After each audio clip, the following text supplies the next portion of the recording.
Welcome to the Infowars Nightly News. Today's date is May 15th, 2013. And in addition to all the news that we're going to cover and an exclusive interview, my little friend in here is going to meet his doom. I'm your host, Rob Dew, and this is the Infowars Nightly News. Thank you for joining us, and here's a look at some of our top stories. Tonight on the Infowars Nightly News, Eric Holder points out his deputy as the subpoena man. Then, a House bill calls for an IRS hiring freeze.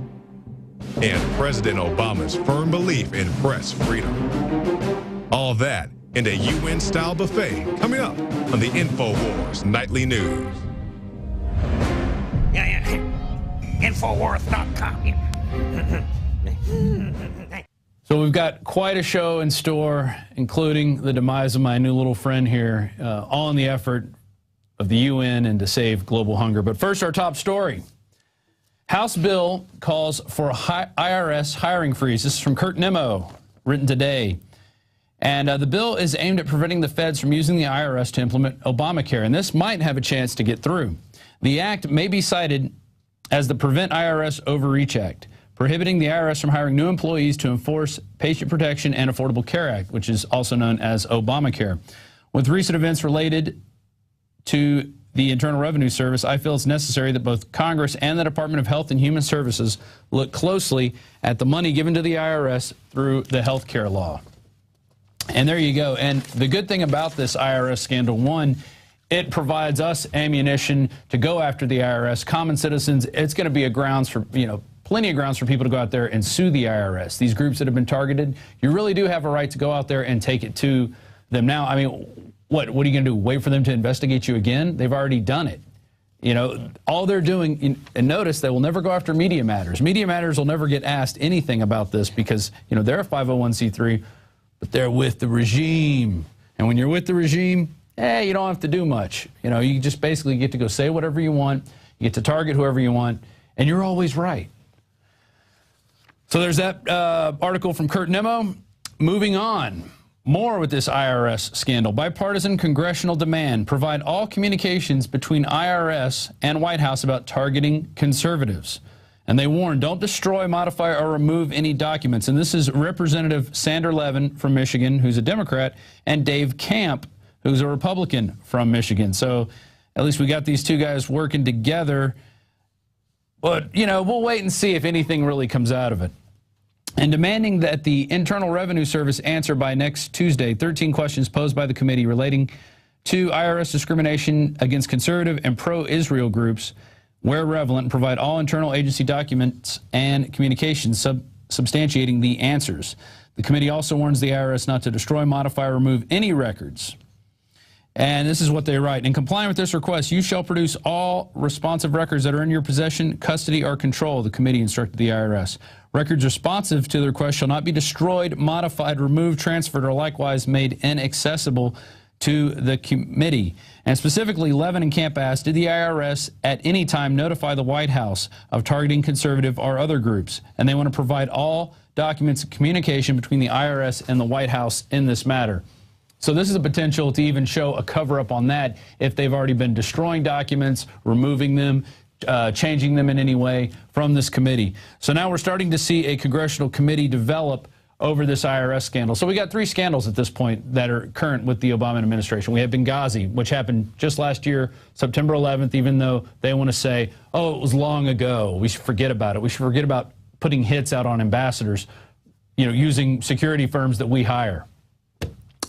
Second one, this IRS deal, which is where they went after targeting Tea Party groups, conservative groups, people teaching the Constitution, anybody not in line with the socialist values of the Obama regime.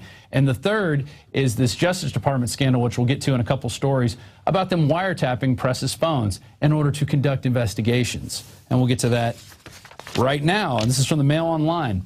Eric Holder points finger at his deputy who secretly obtained journalist phone records as Obama is forced to say he has confidence in Attorney General. Justice Department obtained records listing incoming and outgoing calls and duration of calls for more than 20 telephone lines used by journalists.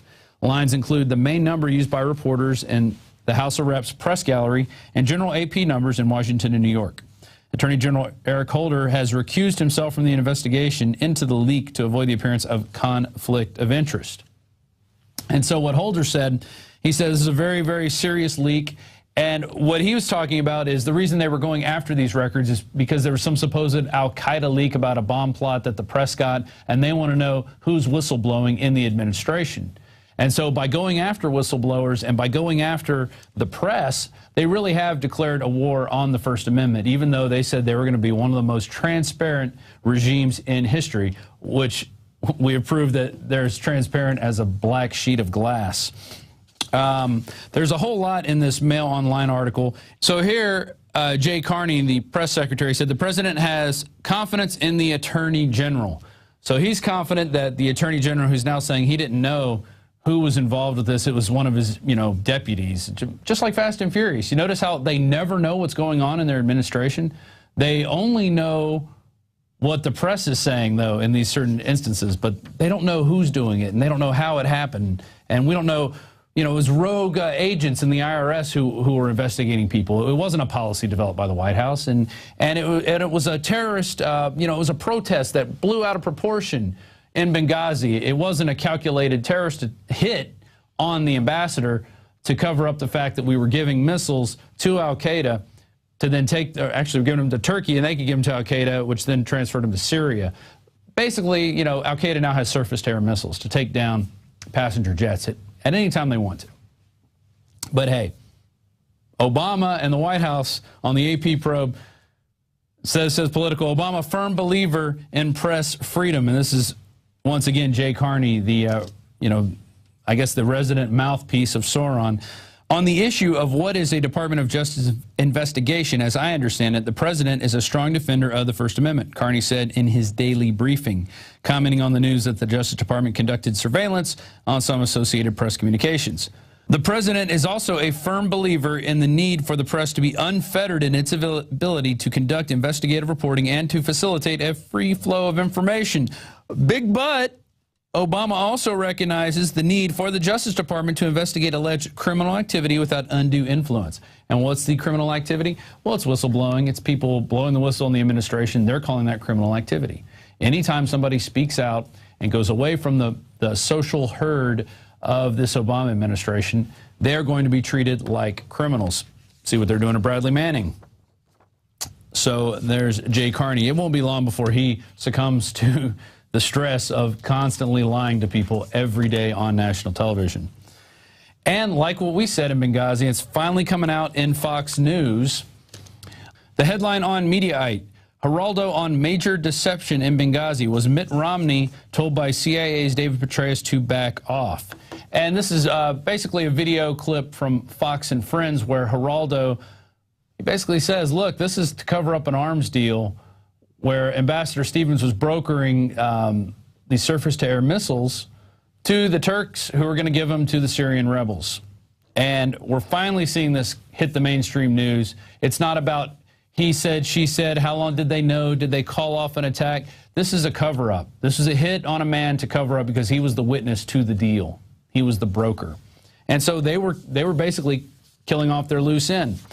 But let's go to this London Telegraph article from September 5th, 2011, and see how it relates, and then we're going to play the Geraldo clip.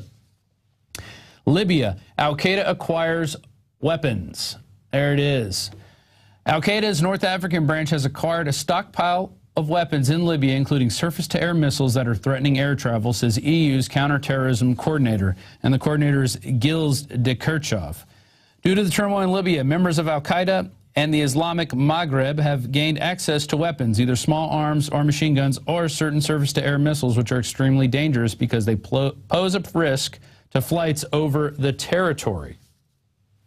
And now we don't know where these missiles have gone. We don't know who's got them.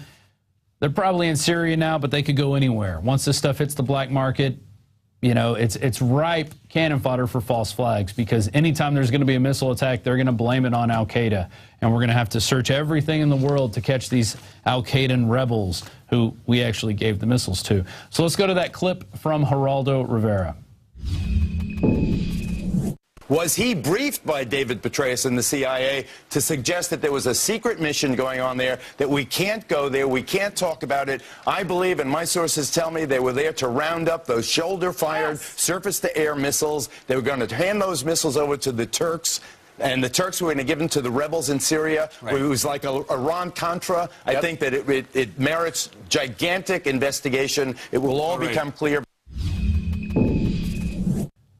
And this was the same Geraldo who back during the Afghanistan war did exposés from Fox talking about how the troops were guarding the poppy fields. So kudos to him for actually getting it out there and getting the word out. It's about time. Mainstream media, you're about 6 months behind. We were reporting on this, I think September 19th was when we first reported on this about the missiles. So there you go. Let's go to our daily quote now. 1913, this is from Ron Paul, wasn't a very good year. 1913 gave us the income tax, the 16th Amendment, and the IRS. And let me tell you, it's about time that we get rid of the IRS. Let's get rid of them before they turn 100 years old in this country. We got one more story. And then it's going to be it for my little friend over here. Because this story has to do with the food we eat, what we put in our mouths, and where it comes from. That's right. The UN now says, why not eat more insects? Yeah, that's right. The Food and Agriculture Organization on Monday hailed the likes of grasshoppers, ants, and other members of the insect world as an underutilized food for people, livestock, and pets. A 200-page report released at a news conference at the UN's agency in Rome says 2 billion people worldwide already supplement their diets with insects, which are high in protein, minerals, and have environmental benefits. So why not give that to the Western world? Well, you know, they're going to lower our standard of living, so in a few years we are going to be wandering the fields looking for grasshoppers and crickets and beetles and anything to get that nutritional sustenance that we desire. And it's an inherent desire. My dad's been to China several times, and he has always made this observation. I don't see any stray cats. I don't see any squirrels in the trees. I don't see any birds flying around the city. In fact, I rarely even see bugs, he told me, because, let me tell you, the people in China eat everything because their food is controlled by the government. And when you have government control, you always have starvation, you always have scarcity of resources, and you always have the elites being able to circumvent any type of process, and they always get theirs. But it's not over. I saw this article on Monday, and it reminded me of a couple other articles. Here's one that just came out May 13th, $325,000 burger. How did Mark Post grow a burger in a test tube? And this is from iScience Times, $325,000 burger. How did Mark Post grow a burger in a test tube?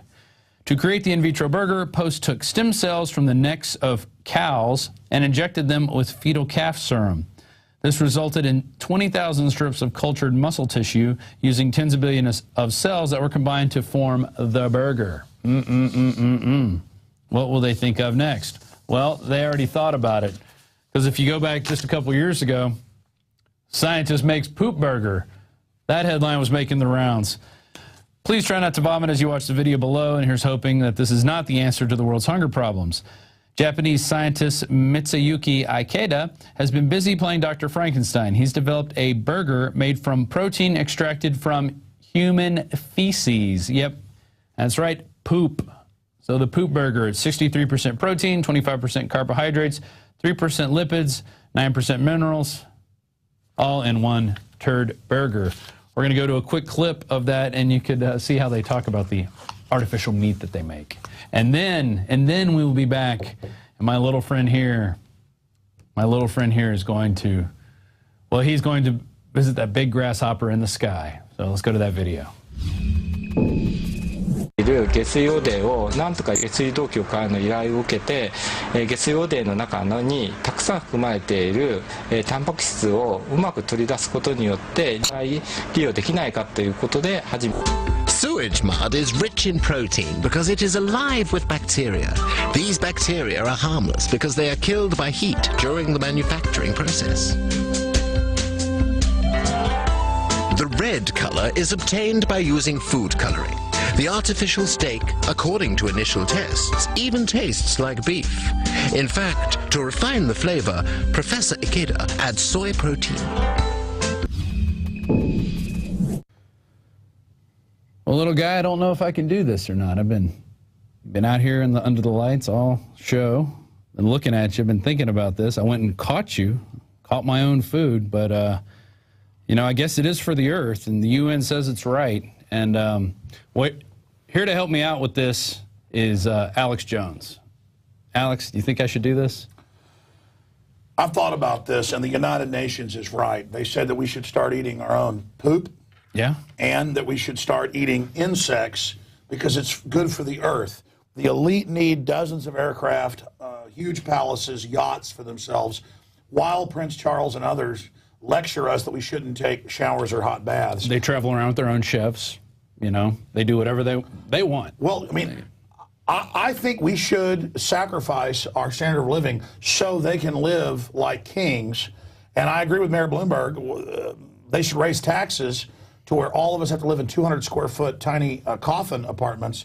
And I just think this is the wave of the future, to dehumanize us fully. I agree with the Journal of Bioethics. We should kill children up to age 3 for the earth. I agree with Dr. Eric Pianka that 90% of the public should be killed with a bioweapon, airborne Ebola. But I mean, just to get us used to that, though, we should start by eating insects. And though it's a small one, it's a token. It's a token, and then we should challenge Prince Charles and the rest of them. Well, I thought that they're our gods. Actually, they should get all the filet mignon. Right. And then they should get all the nice organic stuff, as they do. They tell us to eat GMO, but they all stay away from it. Exactly. Monsanto won't have it in their cafeterias. Right. GMO, we have to eat bugs. And who knows, I mean, pretty soon it'll be the bugs don't grow fast enough. We have to have genetically modified bugs that grow even faster. Well, they're actually releasing genetically modified mosquitoes in the U.S. Right. That contain vaccines. Forced vaccines, but only because Bill Gates says there's too many of us and he cares about us. Right. Look, secret meetings on islands. Bill Gates says you should eat bugs, okay? Because, I mean, he's not going to eat bugs, but he is kind of like our father, like Chris Rock said about Obama. So we need to do what he says. The UN and Bill Gates, they say eat bugs. They say eat poop burgers. Rob, what do you say? I don't know if I could do it, but the UN says I should do it, right? Prove yourself. Dehumanize yourself right now. Do it for Janet Napolitano. Do it for Janet. Do it for her. Do it for him. Come on. Oh, yeah. Oh, delicious ambrosia. Look, the UN knows best. The UN knows best. Come on. Look at him struggling. But the UN actually, this is a little bit inhumane, though, right now. It's okay to torture kids, for the government, but don't hurt a bug. I'm going to call animal cruelty. Yeah. Delicious. How's it taste? I think I'll order another. So, see, the UN's right. They're right. High five, man. You did it for the UN. Wow. Hey, because Ted Turner says you shouldn't be able to have more than one kid, but he has 5 and more than 20 aircraft and palaces. Hey, you did that to save food for Ted Turner. Okay, I just swallowed it. Ladies and gentlemen, I'm ready for the UN. The UN, don't live long and don't prosper. Nanu. So the elite can run your life. Don't live long and prosper. Well, that's the first part of our show. We'll be back with David Knight interviewing another victim of this IRS scandal that's just now starting to hit. You notice how they released the news on Friday, so it has some time to deaden before it comes back over the weekend. He was raptured. They need to know college students' reading list and their thoughts. Oh, yeah. That's the IRS's job. Exactly. Next, you're going to say we shouldn't get monthly censuses demanding we answer questions. Listen, the UN's going to say what type of light bulbs, what type of toilet you have, and we're going to put smart meters on your house and track you. And, of course, they've been spying on us without warrants. That's freedom. My God, are you starting to... Do you need to be sent in for... I'm starting to get green, actually. Do you need to be sent in for psychological evaluation? Why? Because I don't think we should be eating bugs? No. Now people that get SWAT teamed at the wrong house, they now go and grab them for psychological evaluation if they don't like it. Yeah. Maybe I should be. Maybe I am an extremist. I don't think we should be eating poo burgers and insects. Wait a minute. Earlier you agreed that you saluted the UN, and now you're going back on your promise. Yeah, because I just tasted it, and I don't really like what they're serving. I think that's what it is. After, it's like... But they said under Plantopolis, you're going to get meat once a year, they're going to tell you how to run your life, but they're all exempt. But they're all exempt. I mean, that's a great system. Well, it is if you're an elitist. But I guess if you're one of the people who actually work and support the system, you know. While they suppress all the new technologies that would have already taken us to the stars. Right. But see, they're supposed to get rid of us so that they can go do that. See, it's the ultimate in selfishness. Yeah. Totally ridiculous. All right, we're going to be back after this short break. We're going to play a quick trailer as well to an upcoming interview that's going to air next week, probably first on the Alex Jones radio show, and it's an interview. Hey, let's talk about that. Let's get serious about that, and forget the whole UN thing for a moment. Okay. Is Mike Judge not cool? Very cool. Great, really cool living room. It looks like he jams out there a lot with, he's got a piano. Well, he used to play professionally, I mean, with Jimmy Vaughn and people. Right, yeah, he started off as a bass player. And well, before that, he was a rocket scientist. Right. And helped design the F-18. Yeah. And then you know, just he got into animation kind of as a whim when in his mid-20s. And, you know, look at where that carried him.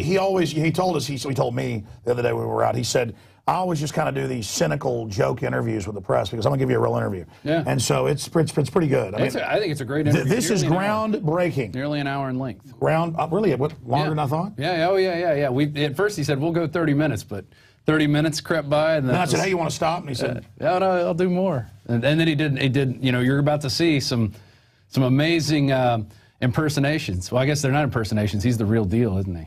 Yeah, it's not like me going, damn it, Bobby. All right. Butane is a bastard gas. He said bastard. Yeah. You know. And then we saw, yeah, you're going to see it for yourself. It is a, we now are hanging out with, and been a long time listener, with, and by the way, we already knew this, but now it's official, because I was told by Rick Lincoln this years ago that a lot of some of the characters on King of the Hill. Right. Well, he talked about that VHS tape he has, and it's called The Three Dales. And you're on that tape from Access years ago. You know, that inspired King of the Hill. Who knows who you're inspiring out there as a viewer who has an Access show? Yeah. Who knows who you're inspiring? I mean, there's an example right there.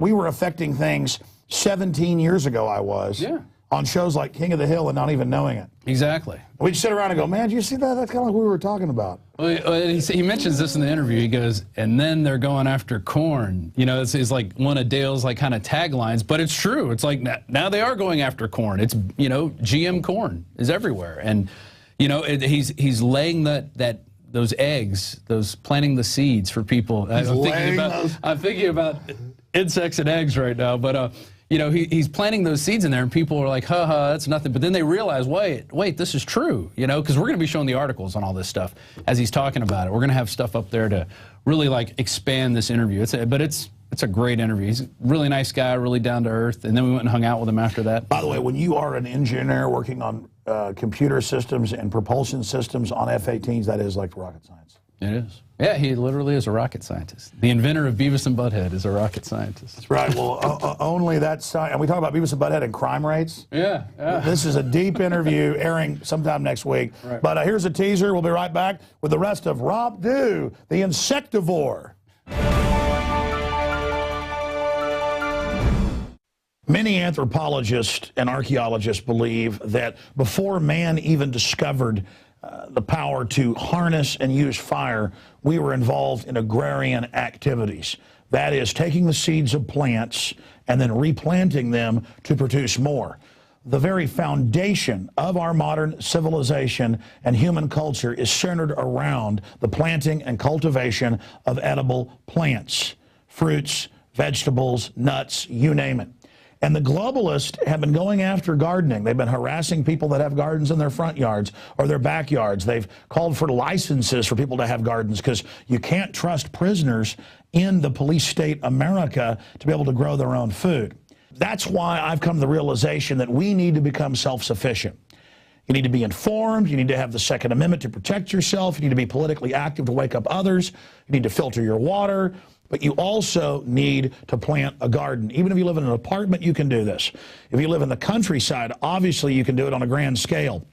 There are so many green belts in areas that humans don't even visit, nearby cities and in suburbs, where people are now more and more planting their own little private gardens and meadows and off the side of the road. Ladies and gentlemen, it is a revolutionary act to unplug from the television, to unplug from the computer and all the globalist propaganda, and to go out in your backyard or your front yard or planters at your apartment or on the roof of the building where you live, and to plant a garden. Here are some of the amazing deals at Infowars Seed Center at InfowarsShop.com. The Survival Seed Vault by My Patriot Supply features only the finest survival heirloom seeds for a robust and hardy garden, even in the toughest of times. The ARC All-in-One Seed Kit contains 70 varieties of 50,000 seeds of fruits, vegetables, medicinal, and culinary herbs. All ARC seeds are heirloom. Each type is labeled and sealed separately for ease of use and longevity. The Deluxe Emergency Seed Bank combines 3 of Emergency Seed Bank's top sellers: the Family Survival Emergency Seed Bank, the Medicinal Herb Seeds Pack, and the Culinary Herb Seeds Pack. We also have starter varieties of the deluxe seed packages for fruit, salad, salsa, peppers, and medicinal herbs and more. Go to the Infowars Seed Center at InfowarsShop.com. A little seed can grow a huge tree that produces fruit for up to 50 years. We have the best life bombs. That's what these are. We have the best weapons against death out there at the lowest prices, waiting for you to lovingly plant them and lovingly grow them and lovingly eat them and share them with others. We will strike back against the New World Order, and this is only one more initiative in our fight against them. So please join us at InfowarsShop.com, or you can link through at Infowars.com at the Infowars Seed Center.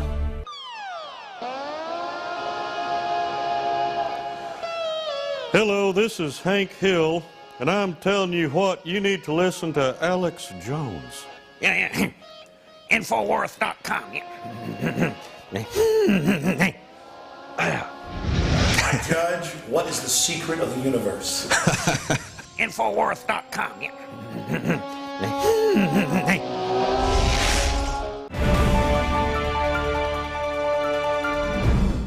Welcome back to Infowars Nightly News. I'm still here. The grasshopper didn't poison me or anything, and you know, maybe I'll get used to it in the future if the UN says we have to eat bugs.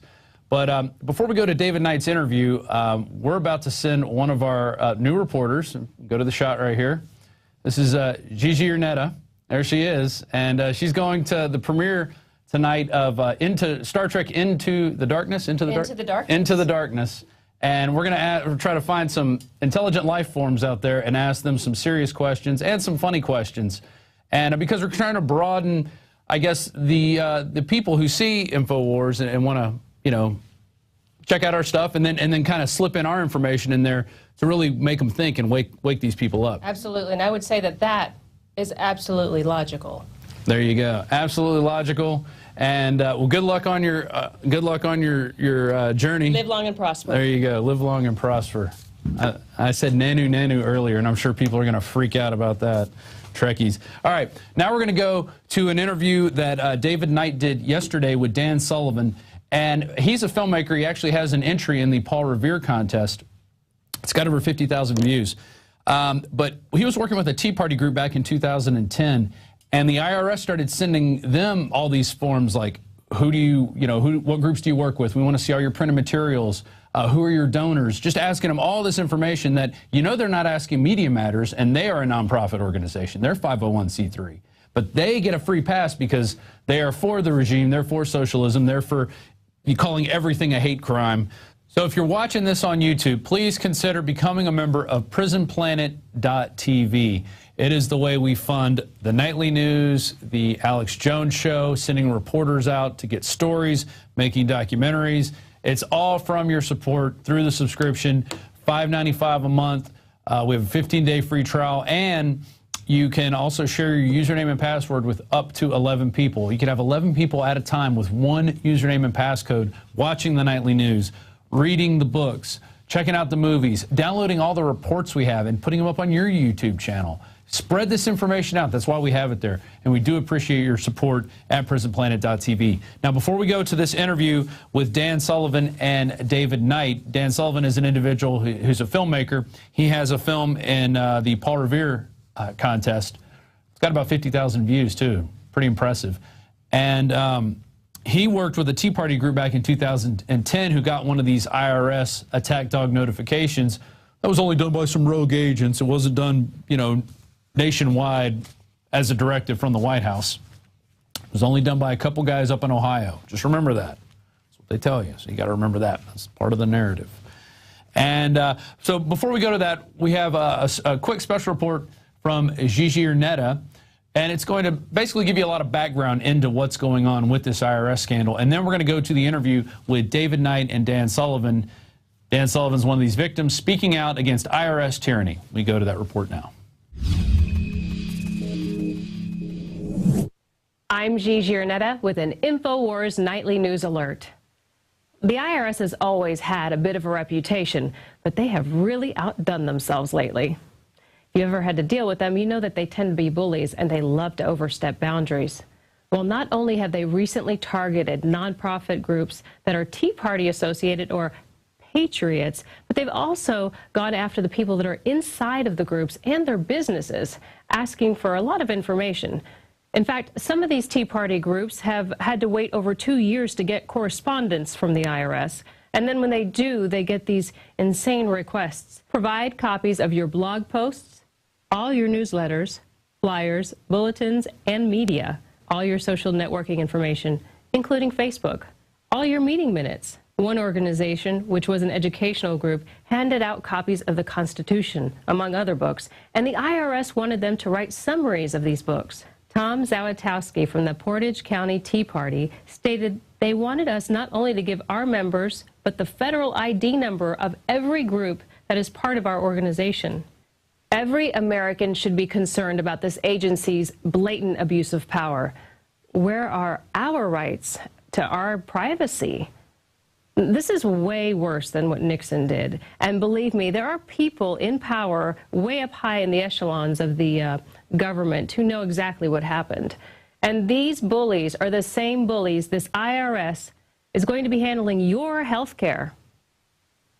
Stay on Infowars.com for your latest information on the IRS scandal. And don't forget, go to PrisonPlanet.tv and you can share your username and password with up to 10 people. I'm Gigi Ernetta with an Infowars Nightly News Alert.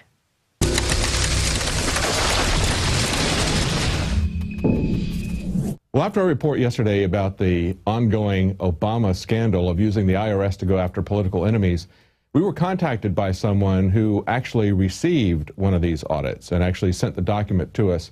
And we're going to talk to him in just a second. But first, the question is, why are we allowing this kind of tax system to even exist? When you look at the kind of detailed questions that are being asked by the IRS, we see these things asked of us in our personal life. If we have a business, we're subjected to this kind of scrutiny. And fundamentally, the way the income tax system is set up, the way the IRS is set up, it's not really as much about collecting revenue as it is about controlling you. When the government collects detailed information on you, on your business, on your organization, there's always a temptation for the government to use that in a nefarious way, and history has shown that they do use it to control and to attack other people. We see this throughout administrations going all the way back to FDR. We see that they're going after enemies, and it doesn't matter if they're Democrat or Republican. And that's one of the reasons why this system is not changing, because both the Democrats and the Republicans use it as a tool of power.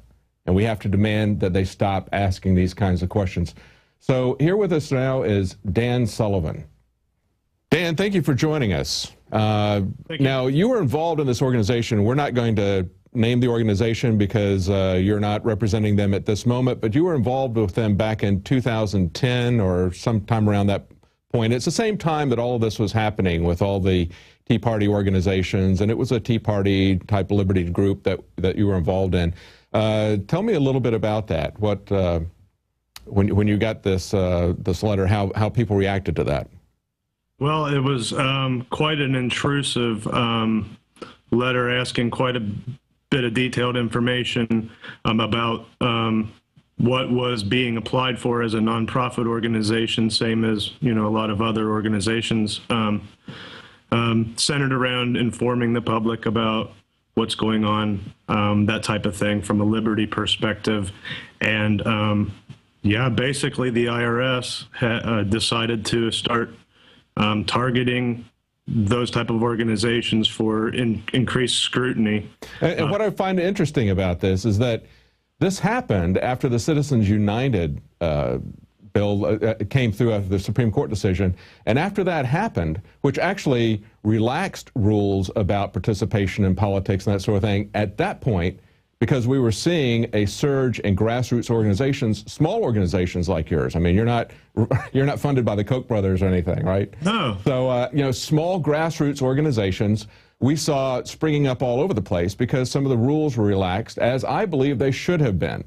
And in response to that, the Obama administration and the Democrat Party perceived this surge in new grassroots groups as being in opposition largely to them. And so they started focusing on those groups and focusing on the very groups that would be opposed to them, groups that are talking about taxes, about spending, about deficits, groups that are talking about the Constitution and the Bill of Rights, even groups that are talking about making America a better place. Those are phrases that the IRS was searching for in terms of trying to find these groups, and then they sent them these detailed audits like the one that you sent us today.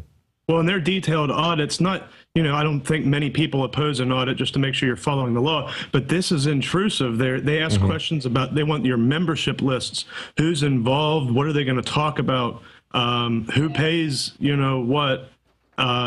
In a free society where the freedom of speech is honored, an intrusive government, this IRS agency that's clearly out of control, would not be acting as if they are Soviet Union type investigators. Show me your papers. I want to know everything that you're doing. Right, because what you're looking at with, from the IRS standpoint, they're looking at making a determination. And there's if you contribute directly to a politician's political campaign, then people cannot deduct those contributions from their taxes. Correct. But if you're contributing to another kind of 501 corporation that in this case, 501c4, yeah, right, that does not give money directly to political campaigns, but basically advocates for issues or tries to educate the public, that sort of thing, those tax deductions are deductible. So there is a limit under those kinds of rules. And again, I guess it's a question of whether or not we want to have a tax system that even needs to know those types of things, because obviously taxes could just be collected anonymously if we had some kind of a sales tax system, or many other types of systems have been proposed that would be anonymous, that the government would not have to have that kind of information from people. But they went far beyond the idea of... That's where I was going to go with that, is that not only do they go far beyond just money issues, which I don't know that I necessarily have too big of a problem with. They ask questions such as, how does your organization find members? What are the questions you ask potential members? I mean, what does that matter? Let's talk at meetings. Let's talk about that, because we've got I looked at this, and it's a little over 30 questions that they asked, and it's not just the number of questions, but some of these questions would require a great deal of work and expense to give these answers to them. And as you pointed out, they're extremely intrusive. And let me just run down some of these questions here. Number one, does your organization promote or publicize itself using any internet social media such as Facebook? If so, list all the social media outlets. Then another one here. We don't want you to merely describe the purpose of your organization. Rather, describe the activities your organization will initiate and or participate in to fulfill its purpose. And they want to know, what does the activity entail? Who conducts it? Where is it going to be conducted? When is it going to be conducted? Then you go down and you talk about membership. It says, how does your organization solicit members? How does imagine if this is a church, for example, because churches are protected under the First Amendment, just like free speech is, just like political speech is. Yeah, exactly. And this is political speech. Of all things, this is what the First Amendment was set up to do, was to protect political speech. And so they want to know how your organization solicits members. Is there a church or any organization, especially a political organization, that should be asked these types of questions? What are the questions asked of potential members? What are the selection criteria for approving people? Then it talks about the events that you're going to hold. It says, for all of the public events conducted or planned, they want to know the time, the location, the content schedule of each event.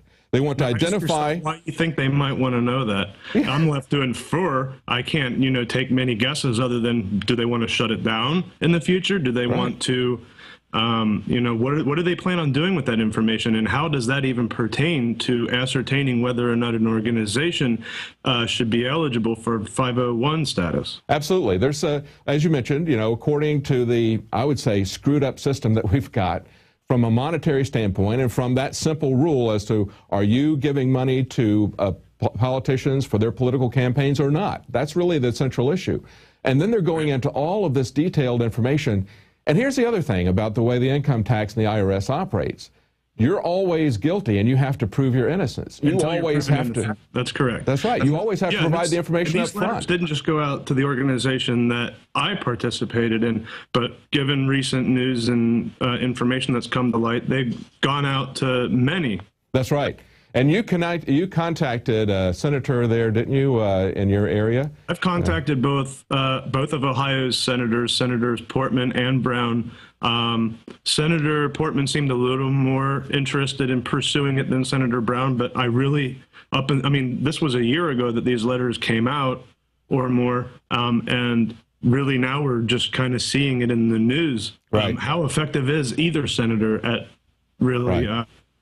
Now, we know that there was some pushback because a lot of organizations were getting this, and I think some of them contacted their representatives, as you did, and I think they started to see a pattern developing here, and they called the IRS commissioner as well as many senior officials in the IRS before Congress and asked them, are you doing this? And they said at the time they denied it. Exactly. 5 times they lied about this. And you had a group of 10 Republican senators who, and I'm not sure if it's any of the senators there in Ohio that you referred to, but they sent a letter to the IRS telling them not to do what they believed the IRS was doing, even though the IRS was lying about this. And listen to what Chuck Schumer said. He sent a reply to the Republican senators who gave the letter to the IRS telling them to cease and desist these practices that they believed were going on in spite of IRS denials. And Schumer said that the Republican letter to the IRS was an unsubtle threat, clearly designed to put a chilling effect on the agency's enforcement. I mean, he's defending the poor IRS. He doesn't want the IRS to be have a chilling effect put on them. He doesn't want them to be intimidated, and yet that's precisely what the IRS was doing to organizations that, like the one you were involved in. And we're led to believe that these people represent the people, the common man, Main Street, as it were. Yes, absolutely. I mean, going down and looking at some of this other stuff, for some of these events, they want you to identify and provide copies of handouts that are going to be given to the audience, to identify workshop materials that instructors will use, the names and the credentials of the instructors. They want to know if you've contacted, invited any candidates to participate with anything. If so, which ones are going to show up? They want to know all copies. They want all copies of all handouts provided and distributed at forums. They want copies of all communications, pamphlets, advertisements, other materials. Absolutely amazing that they would go into this kind of detail. I mean, you talk about something that is an unsubtle threat.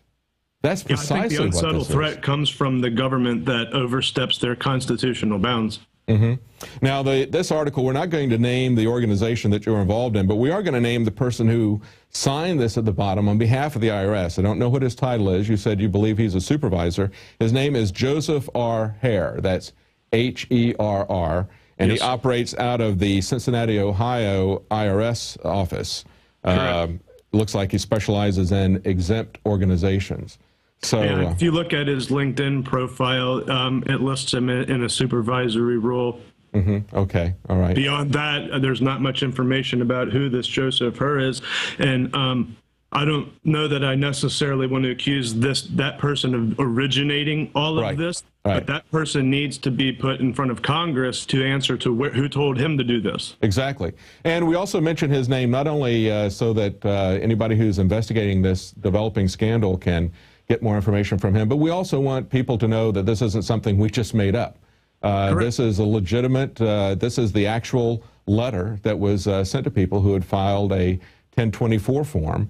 And this is follow-up questions that went way, way beyond what anybody in a free country should be required to ask, especially when we have a First Amendment designed to protect political speech. And you can just flip all these questions over any organization that you're involved in. And if they can do this to a church that's to a organization that's involved in political activities, they can do this at any time they want to a church or to any other organization. Well, thank you for sending this to us. Now, there's something else I wanted to talk to you about. I know that you've submitted an entry into the Operation Paul Revere contest, Sure and it's interesting. Interesting submission. You've gotten about 51,000 views on it so far. Yes, and it's a trailer for a series that you're planning on doing. It's called Article 17. We're showing a little bit of it here on the screen now. Tell us a little bit about this series that you've got envisioned. Yeah, basically Article 17 is a story that I wrote over the past 6 years. And basically what happened is people said, that's great, you wrote a story, who's going to read it, and how is it going to impact society, and what are you going to do with it? And I said, well, why don't we produce it as a film? Not too many people read anymore, unfortunately. Absolutely. And then this Paul Revere project came up, and we said, well, why not? And what better audience than freedom-loving types of people at Infowars? That's a great audience to put forth such an important message such as Article 17. And Article 17, basically, to give you a quick rundown, it's a fictional future America where society has deteriorated and has sidestepped away from freedoms. And basically what happens is they use a bunch of false flag attacks. The government, the illegal, tyrannical government, that is, puts in place a number of covert activities designed to instill fear in the minds of the people so that they welcome and they take in this empty promise of security in exchange for their freedoms. Right, and you name it after Article 17 from one of the executive articles that Obama proposed for executive orders. We reworded it a little bit so as not to be directly pointing at the current President Obama, because this is a far-reaching problem, much further. It goes much further back than I believe than President Obama. You know, I think it transcends both parties in a lot of aspects. Absolutely. Basically, what it is Article 17 in the storyline that I wrote is part of an executive order that mandates that anyone that legally or lawfully has any firearms or dangerous weapons must undergo an extensive battery of mental health evaluations. And what happens in the storyline is they blanket, determine that everybody's crazy. Exactly. And it's not, the premise that you've got here is that if anyone has a firearm, they have to submit to psychological tests to prove that they're sane. Yeah, and in essence, the exact backwards way of, not innocent until proven guilty. You are considered to be insane until you can prove yourself fit. Exactly. But it ties in exactly what we're talking about, which is the IRS. Everything there you have to prove prior to engaging in any activity or before you can get a deduction or whatever. You have to prove that you're innocent, that you qualify. So just as the IRS code removes the presumption of innocence, removes our Fourth Amendment protections, this would do that in the same way. And we see a lot of organizations that are jumping, even conservatives, right after this Sandy Hook shooting. I was hearing conservative talk show hosts all over the place saying, we really need to get the guns out of convicted criminals' hands and out of people who are judged to be insane. And we see the same thing from our police chief here in Austin, Art Acevedo, saying, we got to get it out of the hands of convicted criminals. Fine. But then he adds, and anybody that might be psychologically dangerous. And it's like, oh, okay, now we're removing due process from the I cringe at the term might be. Yeah, exactly. Anytime someone uses those types of words, because that means, well, you could someday go off the deep end. Well, I also could leave the atmosphere and travel to the moon. Some, humans presumably have done that. Well, that doesn't mean I will. But it also takes away our due process. In other words, convicted criminal is somebody who's been convicted of doing something by crime. He's presumably had due process. He's had a jury trial. He's had a defense advocate arguing for him. But in these cases, and if you just say that a psychiatrist can basically write somebody up and then they lose their ability to have firearms, and anybody in their home loses their ability to have firearms. Now you've got that determination made by one person There is no review, there is no trial, there is no jury, there is no defense attorney, and you can basically take away the firearms of anybody. You can make anybody look insane if you've just got one person's opinion there. Well, and if you have a nationalized system of medical, such as under Obamacare, and then you tie that in with this type of thing, where a doctor, can just insert into your background check that they think that, you displayed a little bit of, they were suspicious that you might be upset about something, or you had a breakup with your spouse, or, whatever. This person could be unstable. Well, next time you go, you might not find out about it until you go to lawfully buy a firearm, putting, your background check information forward like an honest citizen, and then you find out that, after the fact, without, like you said, due process, that this is going to happen to you. Absolutely. Well, thank you, Dan. I appreciate you giving us that information and being on the being politically active and even trying to do something to help the cause of liberty. Also appreciate you getting involved in the Paul Revere contest.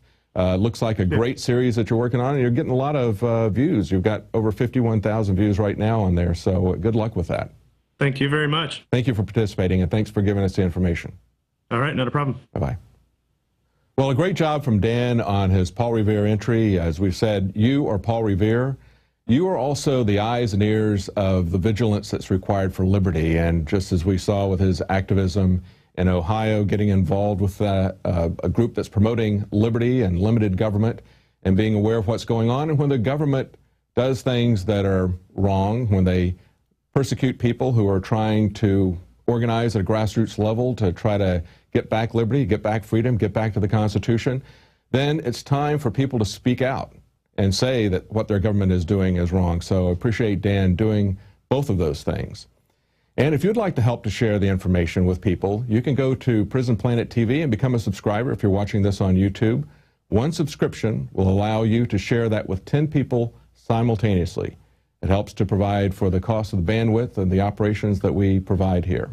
Well, that's it for tonight. We'll be back tomorrow at 7 Central, 8 p.m. Eastern.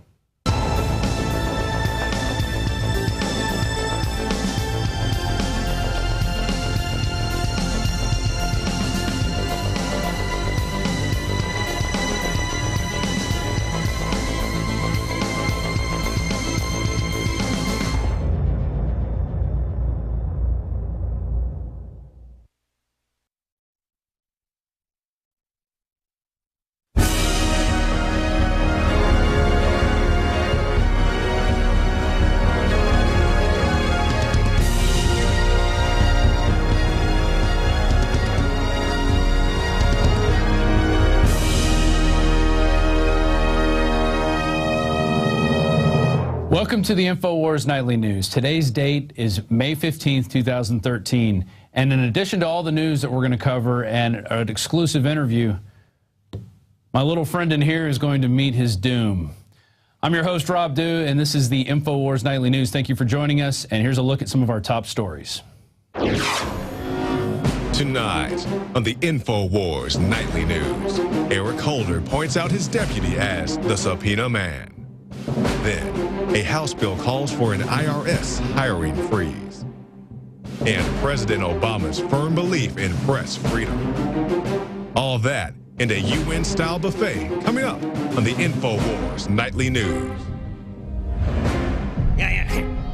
Infowars.com. So we've got quite a removed, transferred, or likewise made inaccessible to the committee.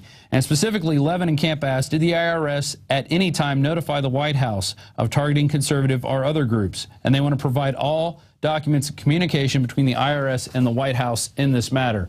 So this is a potential to even show a cover-up on that if they've already been destroying documents, removing them, changing them in any way from this committee. So now we're starting to see a congressional committee develop over this IRS scandal. So we got 3 scandals at this point that are current with the Obama administration. We have Benghazi, which happened just last year, September 11th, even though they want to say, oh, it was long ago. We should forget about it. We should forget about putting hits out on ambassadors, using security firms that we hire.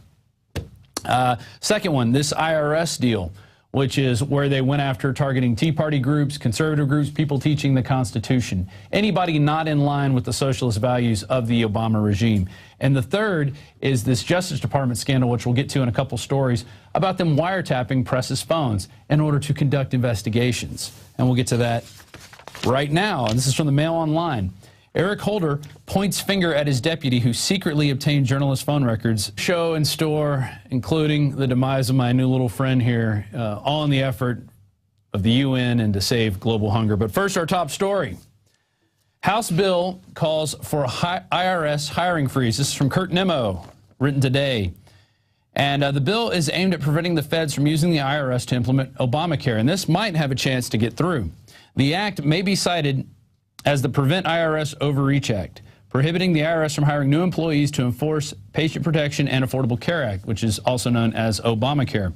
With recent events related to the Internal Revenue Service, I feel it's necessary that both Congress and the Department of Health and Human Services look closely at the money given to the IRS through the health care law.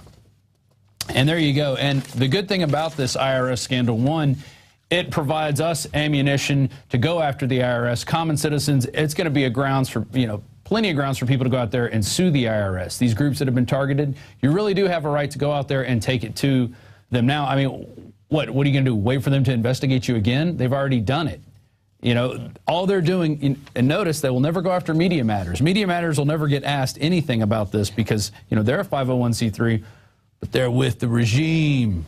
And when you're with the regime, you don't have to do much. You just basically get to go say whatever you want. You get to target whoever you want, and you're always right. So there's that article from Kurt Nimmo. Moving on, more with this IRS scandal. Bipartisan congressional demand provide all communications between IRS and White House about targeting conservatives. And they warn, don't destroy, modify, or remove any documents. And this is Representative Sander Levin from Michigan, who's a Democrat, and Dave Camp, who's a Republican from Michigan. So at least we got these two guys working together. But, we'll wait and see if anything really comes out of it. And demanding that the Internal Revenue Service answer by next Tuesday 13 questions posed by the committee relating to IRS discrimination against conservative and pro-Israel groups where relevant, and provide all internal agency documents and communications substantiating the answers. The committee also warns the IRS not to destroy, modify, or remove any records. And this is what they write. In complying with this request, you shall produce all responsive records that are in your possession, custody, or control, the committee instructed the IRS. Records responsive to the request shall not be destroyed, modified, as Obama is forced to say he has confidence in Attorney General. Justice Department obtained records listing incoming and outgoing calls and duration of calls for more than 20 telephone lines used by journalists. Lines include the main number used by reporters in the House of Reps press gallery and general AP numbers in Washington and New York. Attorney General Eric Holder has recused himself from the investigation into the leak to avoid the appearance of conflict of interest. And so what Holder said, he said this is a very, very serious leak. And what he was talking about is the reason they were going after these records is because there was some supposed al-Qaeda leak about a bomb plot that the press got, and they want to know who's whistleblowing in the administration. And so by going after whistleblowers and by going after the press, they really have declared a war on the First Amendment, even though they said they were going to be one of the most transparent regimes in history, which we have proved that they're as transparent as a black sheet of glass. There's a whole lot in this Mail Online article. So here, Jay Carney, the press secretary, said the president has confidence in the Attorney General. So he's confident that the Attorney General, who's now saying he didn't know who was involved with this, it was one of his, deputies, just like